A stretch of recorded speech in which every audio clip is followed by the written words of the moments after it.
Hello everyone, welcome back to your channel. तो देखिए, supreme court ने कहा है कि भर्ती प्रक्रिया के बीच में नहीं बदल सकते हैं नियम। ये सुप्रीम कोर्ट का आदेश है कि अगर और आप ये कहेंगे कि नियुक्ति की प्रक्रिया प्रारंभ कहाँ से होती है, तो नियुक्ति की प्रक्रिया जो प्रारंभ होती है वो जब से नोटिफिकेशन जारी होती है तब से नियुक्ति की प्रक्रिया प्रारंभ हो जाती है। तो इन्होंने कहा है कि सर्वोच्च न्यायालय ने कहा है कि अगर एक बार नोटिफिकेशन जारी हो गया तो उसके बाद आप कोई भी नियुक्ति की प्रक्रिया जो है उसमें कोई भी नया नियम कानून नहीं लगा सकते हैं। लेकिन यहाँ पे ये भी देख सकते हैं कि संविधान पीठ ने स्पष्ट किया कि एक बार विज्ञापन जारी होने के बाद सरकार किसी प्रकार से चयन मापदंडों को नहीं बदल सकती है ताकि सभी उम्मीदवारों के साथ न्याय हो सके। सुप्रीम कोर्ट ने सरकारी नौकरी में चयन और भर्ती प्रक्रिया के दौरान नियमों में बदलाव पर रोक लगाई है, जिससे उम्मीदवारों की भर्ती प्रक्रिया में अस्थिरता बनी रहेगी। तो यहाँ पे आपने देख लिया कि सुप्रीम कोर्ट का क्या आदेश है।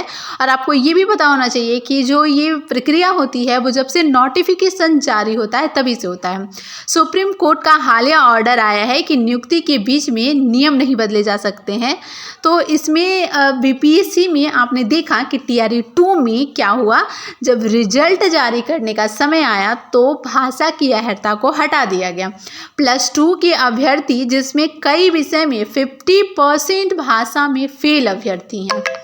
आप देख सकते हैं कि 50% जो हैं 12th के लिए जो एलिजिबल हो गए हैं, जो कि शिक्षक बन चुके हैं, तो वहाँ पे जो है वो भाषा में ही फेल हैं और भाषा को अनिवार्य से हटा दिया गया है। तो ये सरासर मतलब आप देख सकते हैं कि नियमों का उल्लंघन है, क्योंकि जब एग्ज़ाम हो जाता है, परीक्षा हो जाता है, परीक्षा होने से पहले तक भी नहीं पता होता है कि जिस सब्जेक्ट का एग्ज़ाम दे रहे हैं, जिस विषय पे फोकस कर रहे हैं बच्चा, उसका कोई वैल्यू ही नहीं है।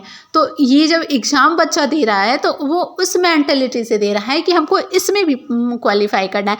लेकिन जब रिजल्ट आता है तो क्या किया जाता है कि एक पूरे के पूरे जो नियम को ही चेंज कर दिया जाता है और पूरी की पूरी भाषा की अहर्ता को ही हटा दिया जाता है। तो ये नियमों का सख्त उल्लंघन है और इसका उचित न्याय होना चाहिए, क्योंकि जो कैंडिडेट फेल हैं वो शिक्षक बन चुके हैं और जो कैंडिडेट फेयर कैंडिडेट हैं उन्हें तो मौका ही नहीं मिला, क्योंकि किसको पता था कि क्या किस पे फोकस करना है, किस पे नहीं फोकस करना है। तो ये तो मतलब बीच में इतना ज़्यादा नियम परिवर्तन किस प्रकार से ये उचित है।